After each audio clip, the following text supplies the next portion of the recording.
আবারও চলে এসেছি একটা নতুন ভিডিও নতুন রেসিপি নিয়ে। গরম গরম ভাতের সাথে এরকম যদি পাবদা মাছের ঝাল পাওয়া যায় তাহলে আর কিছুই লাগবে না। সবাইকে আমার এই ছোট্ট ভিডিওতে স্বাগত জানাই। সবাই কেমন আছো? আশা করি সবাই খুব ভালো আছো।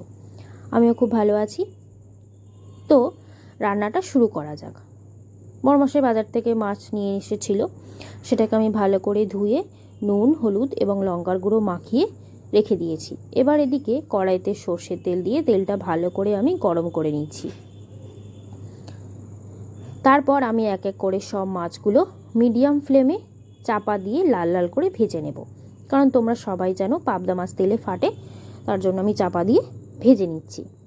এবার ওদিকে আমি দু রকমের পেঁয়াজ কেটে নিয়েছি, একটা হচ্ছে কুচি করে কেটে নিয়েছি আর একটা কিছুটা পেঁয়াজ আমি পেস্ট করে নিয়েছি। তোমরা এইভাবে একবার পাবদা মাছটা রান্না করে দেখবে, দুর্দান্ত হয়েছিল এবং লাস্টে তোমরা দেখে বুঝতেই পারবে কালারটাও খুব সুন্দর এসেছিল। এবার মাছগুলো আমি এক এক করে সব ভেজে নিয়েছি।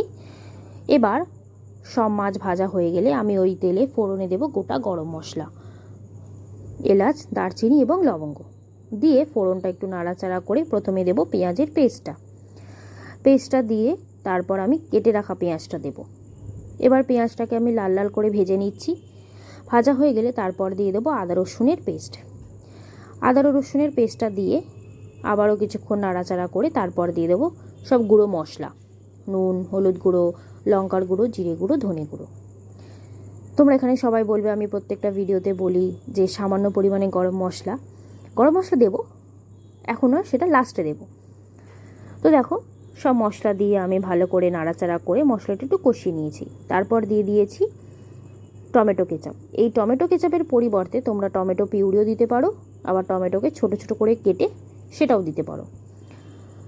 এবার দেওয়া হয়ে গেছে টমেটো কেচাপ, তারপর আমি মশলাটা ভালো করে কষিয়ে নিচ্ছি, একদম তেল ছেড়ে গেছে। তারপর দিয়ে দেব পরিমাণ মতো জল।